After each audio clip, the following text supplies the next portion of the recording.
नमस्कार, ये NB news देख रहे हैं आप। मैं हूं आपके साथ पल्लवी राजपूत और हमारे इस खास कार्यक्रम में आप सभी का स्वागत है। देश की राजधानी दिल्ली में बीते कई दिनों से ऑक्सीजन का संकट बरकरार है। अस्पताल ऑक्सीजन के लिए मदद की गुहार लगा रहे हैं, हाईकोर्ट का रुख कर रहे हैं, लेकिन हालात सुधरते दिखाई नहीं दे रहे। स्थिति अब ये हो गई है कि दिल्ली के करीब 41 अस्पतालों में जहां 7,000 से ज्यादा मरीज भर्ती हैं, सभी ने एक ही दिन में ऑक्सीजन की कमी की चिंता जाहिर की।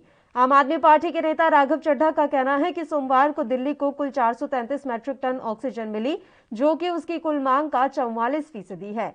ऐसे में उनके पास कुल 41 अस्पतालों से एसओएस मैसेज आए जिन्होंने ऑक्सीजन की कमी की बात कही। इन अस्पतालों में करीब 7,000 मरीज भर्ती थे। बता दें कि राजधानी दिल्ली कोरोना के कहर को झेल रही है। दूसरी लहर यहां पर तबाही मचा रही है, लेकिन इस संकट के वक्त में अस्पतालों को ऑक्सीजन की सप्लाई के लिए भी अदालत का रुख करना पड़ रहा है।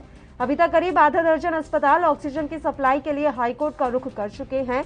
दिल्ली हाईकोर्ट ने भी केंद्र को बीते दिन ही फटकार लगाई थी और बिना किसी देरी के दिल्ली को उचित मात्रा में ऑक्सीजन सप्लाई करने की बात कही थी। सुप्रीम कोर्ट भी केंद्र सरकार से कह चुका है कि दिल्ली को ऑक्सीजन की सप्लाई की जाए।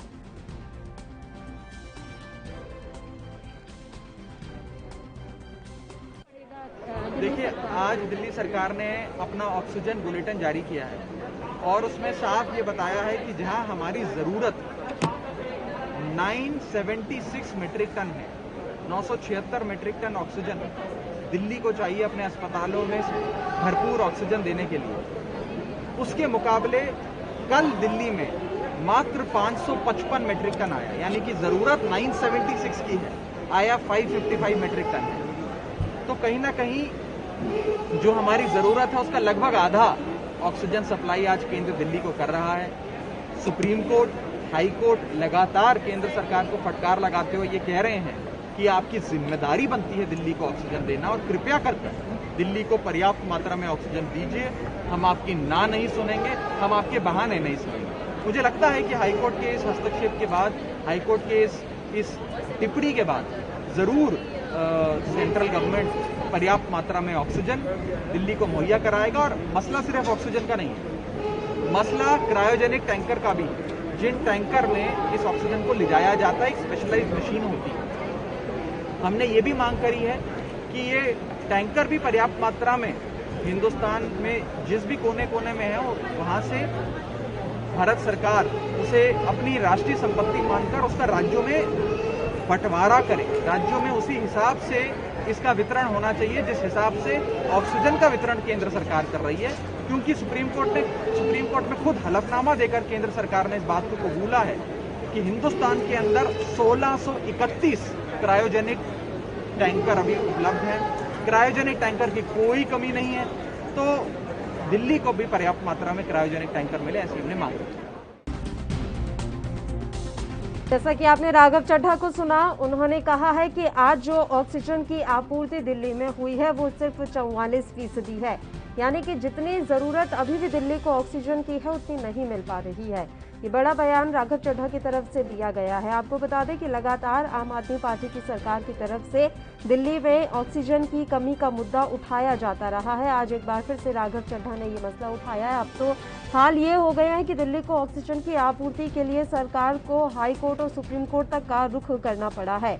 राघव चड्ढा का ये कहना है कि हाई कोर्ट की फटकार के बाद केंद्र ने दिल्ली को सबसे ज्यादा ऑक्सीजन आज दी है, लेकिन जरूरत के हिसाब से अभी भी ये काफी कम है। दिल्ली में कोरोना से हाल बेहाल है। ऑक्सीजन की किल्लत से दिल्ली के अस्पताल जूझ रहे हैं। इस बीच आम आदमी पार्टी के विधायक राघव चड्ढा ने आज प्रेस कॉन्फ्रेंस करके लोगों को जानकारी दी है। उन्होंने कहा कि राष्ट्रीय राजधानी को अब तक सबसे ज्यादा 555 टन ऑक्सीजन मिली है, लेकिन ये अभी भी कम है। शहर के अस्पताल कोरोना वायरस के मामलों में जबरदस्त बढ़ोतरी के बीच जीवन रक्षक गैस की आपूर्ति की कमी से जूझ रहे हैं। बुधवार को ऑक्सीजन बुलेटिन जारी करते हुए राघव चड्ढा ने कहा कि हाईकोर्ट ने केंद्र को फटकार लगाई है और उसकी तुलना शुतुरमुर्ग तक से कर दी। चड्ढा ने कहा कि शायद इस फटकार की वजह से दिल्ली को 555 मीट्रिक टन ऑक्सीजन मिली है। यह अभी तक की तो सर्वाधिक आपूर्ति है, जबकि जरूरत 976 मीट्रिक टन ऑक्सीजन की है, तो उस हिसाब से कम है।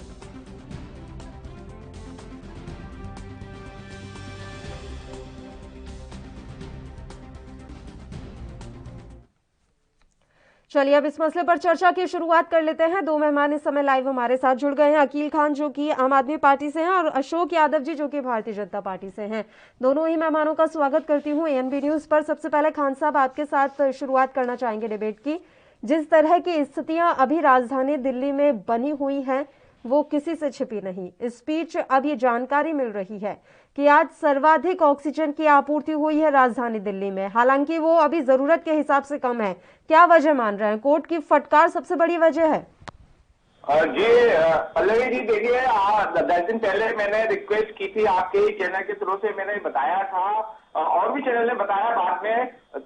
सुप्रीम कोर्ट से मैंने हाथ जोड़ जोड़ कर रिक्वेस्ट की थी और मुझे बहुत मैं सुप्रीम कोर्ट का शुक्रगुजार हूं और जो देश के प्रबुद्ध नागरिकों ने जिस तरह से सुप्रीम कोर्ट से रिक्वेस्ट की थी, सुप्रीम कोर्ट ने जिस तरह से एक्शन लिया है और हाई कोर्ट ने दिल्ली ने एक्शन लिया है, उससे ये इंप्रूवमेंट है।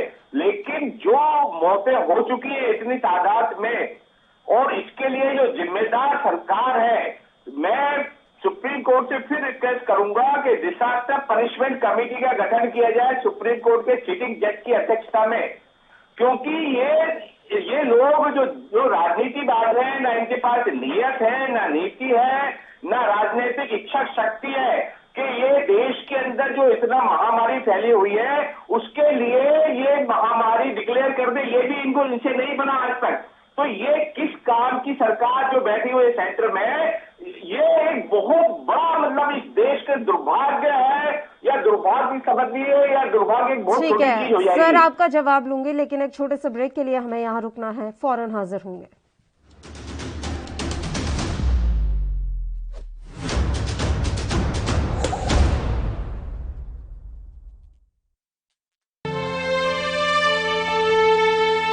सत श्री अकाल जसवंत जी। हाँ जी जसवंत जी, की हाल है? हकीम साहब 2 दिन हो गए, बुखार ही नहीं उतर रहा। चाचा घबरा ना, आ 2 पुड़ियां खा ला, मौसमी बुखार आ, 2 दिन च चला जाऊगा। ओए तू ओही नीम हकीम है ना जिसने पिछले हफ्ते सरदूल ਨੂੰ ਕਿਹਾ ਸੀ ਕਿ ਤੈਨੂੰ ਟਾਈਫਾਇਡ ਹੋਇਆ, ਤੇ ਉਸ ਤੋਂ ਪਿਛਲੇ ਹਫਤੇ ਬਲਰਾਜ ਨੂੰ ਕਿਹਾ ਸੀ ਕਿ ਤੈਨੂੰ ਠੰਡ ਲੱਗੀ ਹੈ। ਅੱਜ ਉਹ ਦੋਵੇਂ ਬੰਦੇ ਵੈਂਟੀਲੇਟਰ ਤੇ ਪਏ ਨੇ, ਕੋਵਿਡ ਹੋਇਆ ਸੀ ਉਹਨਾਂ ਨੂੰ, ਪਤਾ ਨਹੀਂ ਬਚਦੇ ਵੀ ਕਿ ਨਹੀਂ। ਓਏ ਬਾਬਾ, ਇਹਨਾਂ ਨੀਮ ਹਕੀਮਾਂ ਤੋਂ ਬਚ ਤੇ ਡਾਕਟਰ ਤੋਂ ਚੈੱਕਅਪ ਕਰਵਾ। ਭੱਜ ਇੱਥੋਂ, ਮਾਰ ਲੱਗਿਆ ਸੀ ਮੈਨੂੰ। ਜਦੋਂ ਵੀ ਕੋਰੋਨਾ ਵਾਇਰਸ ਦਾ ਕੋਈ ਲੱਛਣ ਜਿਵੇਂ ਕਿ ਬੁਖਾਰ, ਗਲਾ ਖਰਾਬ ਆਦि ਆਉਂਦਾ ਹੈ ਤਾਂ ਉਸੇ ਵੇਲੇ ਡਾਕਟਰ ਕੋਲੋਂ ਚੈੱਕਅਪ ਕਰਾਓ। ਨੀਮ ਹਕੀਮ ਤੋਂ ਦੂਰ ਰਹੋ, ਸਮੇਂ ਸਿਰ ਚੈੱਕਅਪ ਨਾਲ ਤੁਹਾਡੀ ਜਾਨ ਬਚ ਸਕਦੀ ਹੈ। ਪੰਜਾਬ ਸਰਕਾਰ ਵੱਲੋਂ ਜਨਹਿਤ ਵਿੱਚ।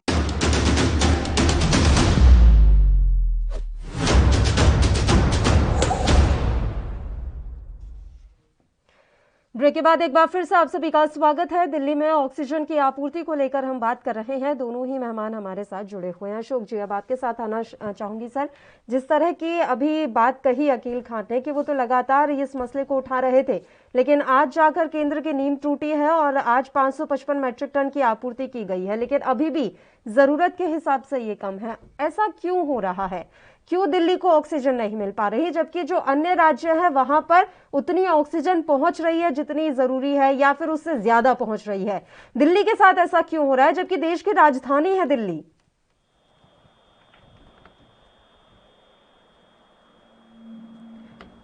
अशोक जी, आवाज मिल रही है आपको? जी मैम, जी नमस्कार। नमस्ते मैम, आपको मैं बता देना चाहता हूँ कि जो आगे हमारे सामने सहयोगी बैठे हैं और जो बता रहे हैं, दिल्ली में ऑक्सीजन की केंद्र सरकार की तरफ से जितनी जितनी मुख्यमंत्री जी ने गुहार लगाई, इनकी आपूर्ति पूरी की गई। इनको जितनी आवश्यकता थी इनको उतनी ऑक्सीजन दी गई। लेकिन सबसे बड़ी विडंबना आपको बता दूं, इनकी नाकामी का सबसे बड़ा आपके पास उदाहरण आप देख भी सकती हैं कि जब केंद्र सरकार ने कहा कि केजरीवाल जी आपके पास ऑक्सीजन आपूर्ति के लिए आपको जगह बताई गई और आपको आपूर्ति के लिए जब देने के लिए कहा गया, तो आपके पास उस आपूर्ति मंगाने के लिए टैंकर नहीं थे। टैंकर आप सिर्फ एडवर्टाइजिंग, मतलब आप सीएम एडवर्टाइज सीएम अगर बोला जाए तो कोई इसमें दो राय नहीं होगी कि आपको एडवर्टाइज करने से काम है। आपको एडवर्टाइज के अलावा कोई मतलब नहीं है कि देश में क्या, आपके प्रदेश में क्या चल रहा है। आपको प्रेस कॉन्फ्रेंस करनी आती है और आपको ऐड देना आता है। आपको आपूर्ति के लिए केंद्र सरकार डे 1 से आपके साथ खड़ी है, कंधे से कंधा मिलाकर आपको केंद्र सरकार आपका सपोर्ट कर रही है और आपको सहायता दे रही है, लेकिन आप अपनी नाकामी को छुपाने के लिए लगातार केंद्र पर आरोप करते जा रहे हैं। आपको केंद्र सरकार ने आपूर्ति के लिए बोला तो आप गुजरात में जाके आप ऐड छाप देते हैं कि हमें टैंकरों की आवश्यकता है, टैंकर सप्लाई संपर्क करें। आपके पास आपने पूरे पिछले लंबे समय से आप दिल्ली की सरकार में हैं, पूरे 5 साल पुराने काटे और अब फिर से आप सरकार में आए हैं। 2020 फरवरी सरकार में आप हैं, तो आपने अब तक दिल्ली के लिए जब 2020 में कोविड हुआ और आपको सारी सुविधाएं दी गई, आपको 8 ऑक्सीजन प्लांट के लिए पैसा दिया गया और उतना ही असम में दिया गया, तो असम में बनाया, आपने उस पर कोई काम किया? आपने 2020 जुलाई से लेकर अब तक एक भी वेंटिलेटर खरीदा? आपको ऑक्सीजन आपूर्ति के लिए लगातार केंद्र सरकार आपको दे रही है और आपके पास मंगाने के लिए संसाधन नहीं है, आपको वो भी सरकार दे रही है और आप कह रहे हैं हम नहीं मंगा सकते। आप जो यहाँ दावे कर रहे हैं अशोक जी, जो दावे आप कर रहे हैं, हकीकत कुछ और ही नजर आती है। और जैसा कि आपने कहा कि हम फर्स्ट डे से दिल्ली सरकार की मदद कर रहे हैं, जिस फर्स्ट डे से आप मदद कर रहे हैं उसी फर्स्ट डे से आपको कोर्ट से फटकार लगती रही है और आज भी ये हुआ। कोर्ट में आप कोई संतोषजनक जवाब पेश नहीं कर पा रहे सर, और टीवी डिबेट में आप कहते हैं कि हम दिल्ली को पूरी मदद पहुंचा रहे हैं। आप देखिए, आप फिर मैडम आप कह रहे हैं कोर्ट ने फटकार केजरीवाल सरकार को लगाई। क्या आप बात कर रहे हैं सर? केंद्र सरकार को कितनी बार फटकार लग चुकी है, शुतुरमुर्ग तक कह दिया आपको, और क्या चाहिए बताइए, और क्या सुनना बाकी रह गया?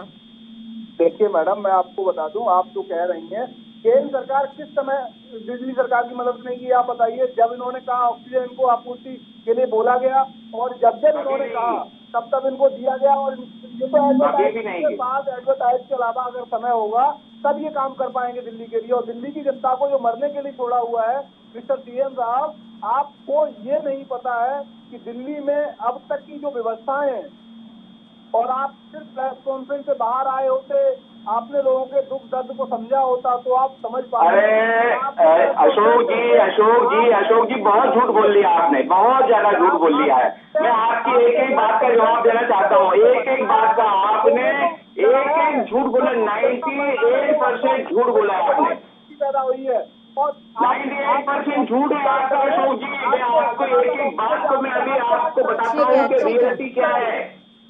ठीक है, एक एक करके बात करेंगे।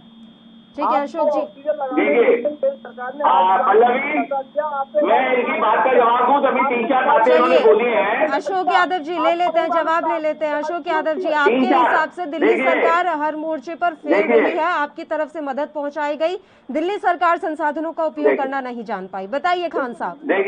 देखिए 15 महीने पहले मैडम, 15 महीने पहले ये जो डिजास्टर मैनेजमेंट कमेटी बनाई गई पूरे देश के अंदर, और दिल्ली के अंदर भी, दिल्ली के अंदर जो डिजास्टर मैनेजमेंट कमेटी के चेयरमैन बनाए गए, ये हमारे काले एक सेकंड खान साहब, 1 मिनट के लिए रोक रही हूँ सर, 1 मिनट के लिए रोक रही हूँ। अशोक जी हो गया, ठीक है, एक बार जवाब ले लीजिए अशोक यादव जी। एक तो दोनों एक साथ बोलेंगे ना, दोनों की आवाज नहीं आएगी, इसलिए मैं कह रही हूँ एक एक करके बात करें। देखिए 15 महीने पहले डिजास्टर मैनेजमेंट कमेटी बनाई गई थी और दिल्ली में एलजी को इसका इंचार्ज बनाया गया था, और वो सारी जो उनकी पावर है डिजास्टर मैनेजमेंट कमेटी, सारे डिसीजन मेकिंग अथॉरिटी एलजी को, दिल्ली के एलजी को बनाया गया मिस्टर अनिल बैजल को। लेकिन उन्होंने क्या किया ये सबको पता है कि ये एयर कंडीशन में बैठ करके अभी तक कोई काम नहीं किया है। अशोक जी ये बोलते हैं कि पैसा दिया गया है, 6 महीने पहले जो ऑक्सीजन प्लांट के लिए जो डिसीजन हुआ था कि 150-160 से ऊपर प्लांट लगाने थे पूरे देश के अंदर, उसमें 8 प्लांट दिल्ली के अंदर लगाने चाहिए थे। तो ये जो सारी जो प्राइम मिनिस्टर रिलीफ फंड से जो आपूर्ति हो रही थी, पैसे देने थे, इन्होंने गुजराती जो कॉन्ट्रैक्टर है उसको दी गई सारी जिम्मेदारी, और उसने बीच में से ही पैसे खा के छोड़ के भाग गया है। वो कहाँ है, इंडिया में तो नजर नहीं आ रहा वो, ना ये उसको पकड़ रहे हैं उस गुजराती कॉन्ट्रैक्टर को। और इसने जो इस 6 महीने में जो ऑक्सीजन की वजह से मौतें हुई हैं, उसके लिए जिम्मेदार कौन है? ये देश की जनता और सुप्रीम कोर्ट ने साफ साफ बता दिया है, हाईकोर्ट ने बता दिया है कि इसके लिए केंद्र सरकार जिम्मेदार है, और इसके लिए कल्पेबल होमिसाइड का केस बनता है according to the constitution India. हमारे चलिए, केंद्र ने तो पूरा देश डुबो दिया, लेकिन राज्य सरकारें भी तो कुछ कर सकती थी। आपका पूरा जवाब लूंगी सर। एक छोटे से ब्रेक के लिए हमें यहाँ रुकना है, अभी फौरन हाजिर होंगे।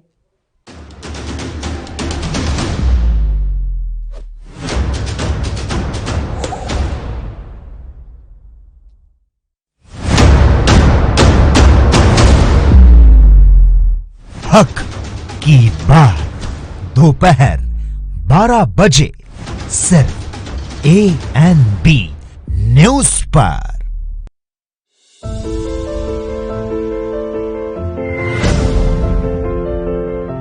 जब तक आवश्यक न हो घर से न निकले। हाई रिस्क कैटेगरी से जुड़े हुए लोग जैसे 10 साल से कम उम्र के बच्चे, 60 साल से अधिक उम्र के बुजुर्ग, गर्भवती महिलाएं, एक से अधिक बीमारियों से ग्रस्त व्यक्ति व कमजोर इम्यूनिटी वाले लोग घर से बाहर न निकलें। बगैर मास्क के घर से बाहर बिल्कुल न निकलें। अनावश्यक भीड़ भाड़ वाली जगह पर न जाएं। व्यापारी गण मास्क एवं ग्लव्स का इस्तेमाल जरूर करें। कार्यालयों में कर्मचारियों को शिफ्ट में बुलाएं। एक बार में आधे से अधिक कर्मचारियों को न बुलाया जाए। फील्ड में तैनात अधिकारी एवं कर्मचारी मास्क एवं ग्लव्स जरूर पहने। स्वच्छता, सैनिटाइजेशन एवं फॉगिंग नियमित रूप से कराई जाए और कंटेनमेंट जोन को सख्ती से लागू किया जाए। रात्रि कर्फ्यू का पालन करें। कोरोना की लड़ाई में शामिल योद्धाओं का सहयोग एवं सम्मान करें। कोरोना की लड़ाई के लिए आवश्यक जीवन रक्षक दवाओं एवं ऑक्सीजन इत्यादि का अनावश्यक भंडारण न करें। अफवाहों से बचें। 18 वर्ष से अधिक आयु के नागरिक 1 मई 2021 से निशुल्क टीकाकरण करा सकेंगे। आइए टीकाकरण के इस महाअभियान में हम सभी अपना योगदान दें। 28 अप्रैल 2021 से पंजीकरण शुरू। घबराने की नहीं है बात, सरकार खड़ी है साथ।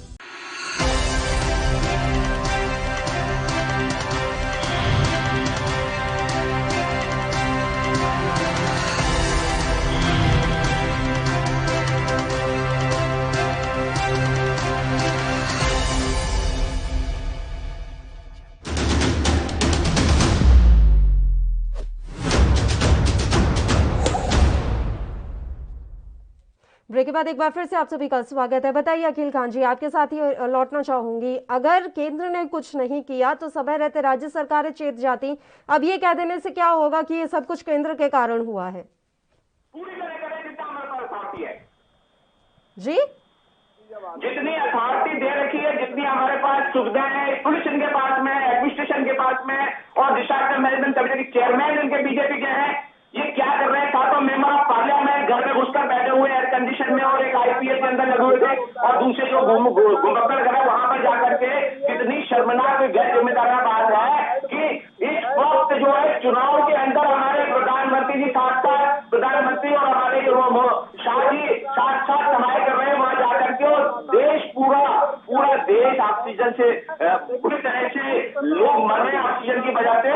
ये मतलब ये किसकी जिम्मेवारी है साफ साफ नजर आ रहा है। और उसके बाद जिस तरह से जो हमारे लोग काम कर रहे हैं, देश के अंदर और भी लोग काम कर रहे हैं, हमारे जो मुख्यमंत्री है किस तरह से लगे हुए सुबह से शाम तक, और मनीष सिसोदिया जी किस तरह से काम करें ये इनको नजर नहीं आ रहा है। अरे आप लोग कोऑर्डिनेट कीजिए सर, अभी भी वक्त है, वरना जो चीफ सिक्योरिटी एडवाइजर जो है चीफ साइंटिफिक एडवाइजर उन्होंने ये बोला थर्ड वेव भी आ सकती है, उसका चांसेस बहुत है।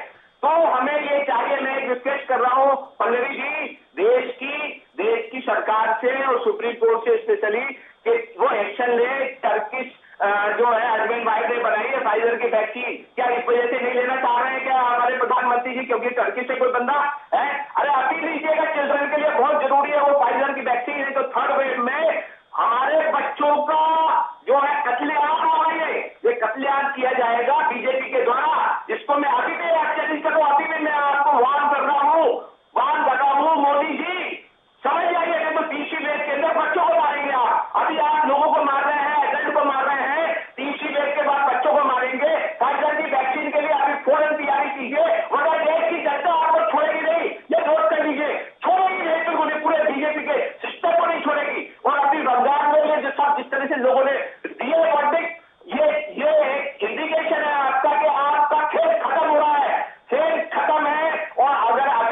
देते नहीं तो आपको देश की जनता का जो गुस्सा है ना, जो आग है, वो झेलनी पड़ेगी। बीजेपी के एक एक कार्यकर्ता को झेलनी पड़ेगी। ये आप नोट कर लीजिए। आज बताइए अशोक यादव जी। समाप्त हो गई हो, पूर्ण हो गई हो तो मैं अपना बोलूं?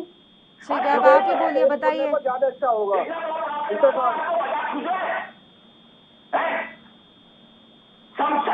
आपको खान साहब ठीक है, अब उनको अपनी बात रख लेने दीजिए। आप बोल रहे थे, वो शांत बैठे थे, अब उनकी बात कंप्लीट हो जाने दीजिए। बताइए।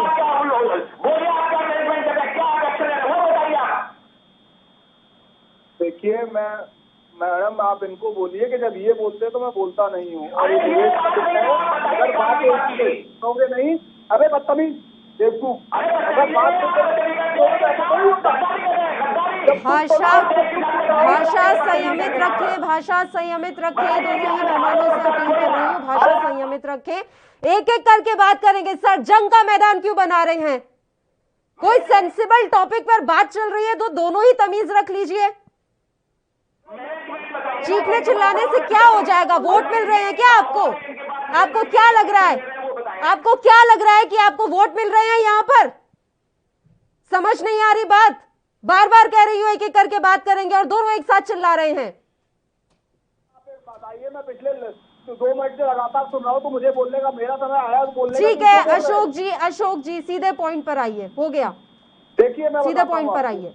जो ये बात कह रहे हैं कि केजरीवाल जी समय रहते हुए, मैं आपको फिर से रिपीट कर रहा हूँ, आप लोग सुन नहीं पा रहे हैं, उस बात को समझने की कोशिश नहीं कर रहे हैं। महामारी की स्थिति में पूरे अधिकार राज्य सरकार के पास होते हैं और राज्य सरकार अपनी इच्छा से प्रदेश के मुख्यमंत्री का दायित्व बनता है कि वो उस समस्या को गंभीरता से ले और उस पर चिंतन करके उस पर संज्ञान लेके कार्यवाही करे। ये मुख्यमंत्री के अधिकार है। मुख्यमंत्री लगातार अपने अधिकारों से भटक रहे हैं, अपने अधिकारों से छिटक रहे हैं इधर से उधर। तो केंद्र पर मोदी जी पर आरोप लगाना बहुत आसान है, आरोप उतना ही सिद्ध करना बहुत मुश्किल काम है। और मैं आपको बताता हूँ कि इनको लगातार सपोर्ट मिली और जब इनको डांट पड़ी, हाई कोर्ट ने कहा कि क्या मैं आपकी सरकार को, केंद्र सरकार को दे दूं, उसके बाद ये संज्ञान में आए और इनको जब जब ऑक्सीजन की आवश्यकता हुई इनको दिया गया और बोला गया। लेकिन दिल्ली की स्थिति जो इतनी गंभीर समस्या पैदा की, वो दिल्ली में डर का माहौल मिस्टर सीएम साहब ने ऐसा है। यादव साहब, एक बात मैं आपसे, एक सेकंड, ठीक है हो गया सर, मैं आपके दावे बहुत देर से सुन रही हूँ।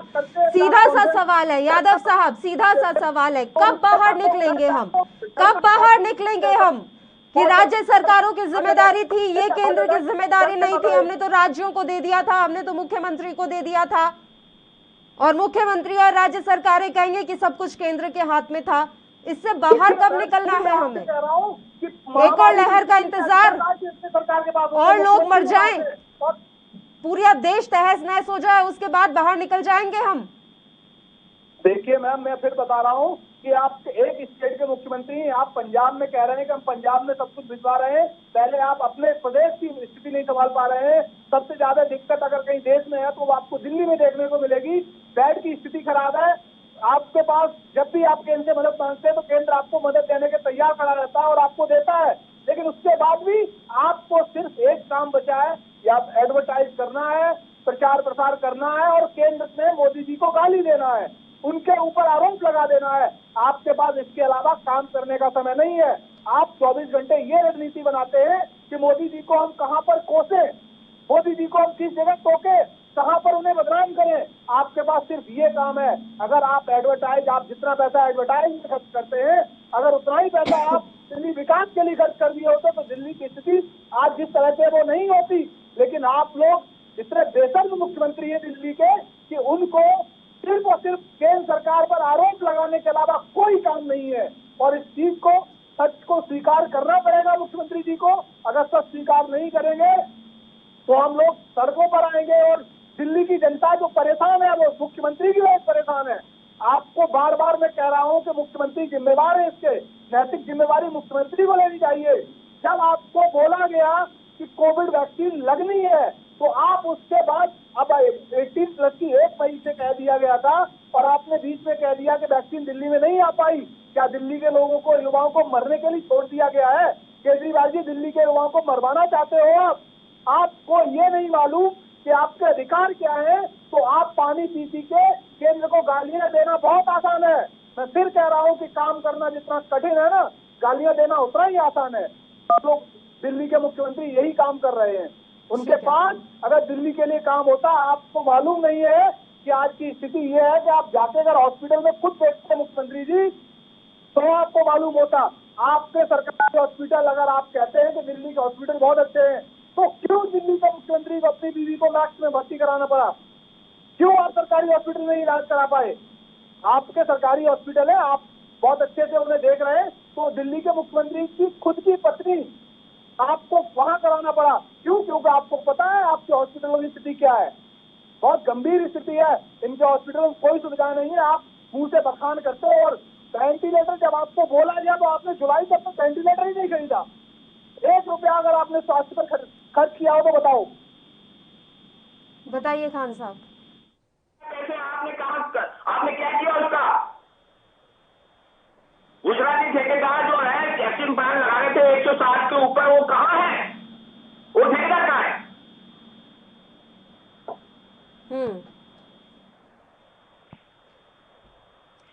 तो इसी में रह जाएंगे, वो कहाँ है, ये कहाँ है, अस्पताल आपके बने नहीं हैं, आपने पूरा पैसा एडवर्टीजमेंट में निकाल दिया है, वो कह रहे हैं कि आपका ठेकेदार कहाँ चला गया।